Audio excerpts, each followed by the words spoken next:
Good morning to you viewers. Happy New Year to you too. Let me tell you what is happening around the world. The story is Venezuela.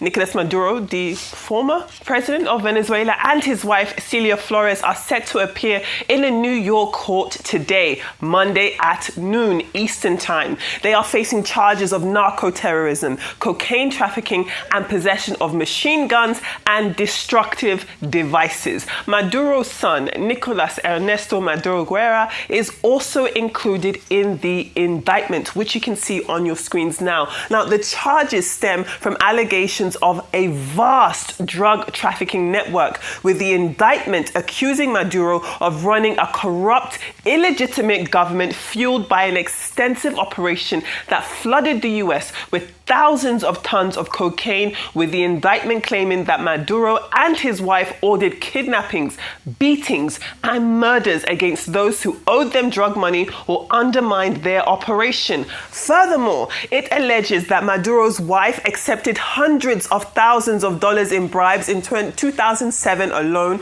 in order to arrange a meeting between a large-scale drug trafficker and the director of Venezuela's National Anti-Drug Office. Now, Maduro and his wife were captured in a military operation called Absolute Resolve early on Saturday in Venezuela at the Miraflores Presidential Palace. Now, it was carried out by US operations. The operation involved a raid on the presidential complex in Caracas. Explosions were heard in the vicinity of the complex during the raid as the United States forces clashed with Maduro's loyalist troops. After his capture, Maduro was transported to the United States and is currently being held at a federal jail in Brooklyn. He's being held at the Metropolitan Detention Center over in Brooklyn. Meanwhile, the implications of Maduro's capture are complex and uncertain, with the United States having long accused him of corruption and drug trafficking and not recognizing him as Venezuela's legitimate president.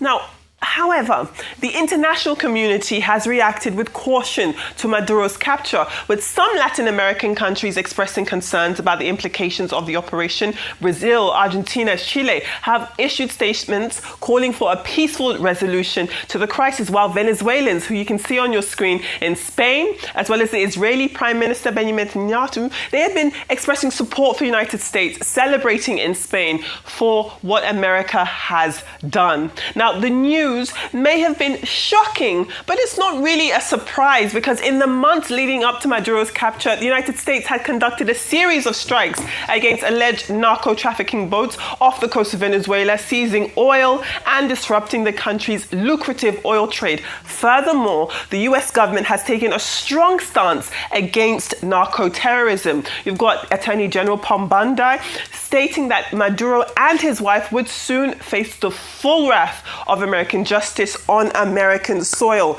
in American courts. Now, US Secretary of State Marco Rubio called Maduro a fugitive of American justice with a $50 million bounty over his head, while also hinting that Cuba could be the next target in the US government's efforts to combat narco-terrorism in the region. For now, Trump says that Venezuela will be run by the United States, but it's not clear what that leadership will look like. But what we can see is that the United States, yet again, is flexing its muscles as a superpower in a sovereign country and getting away with it. Let's move on.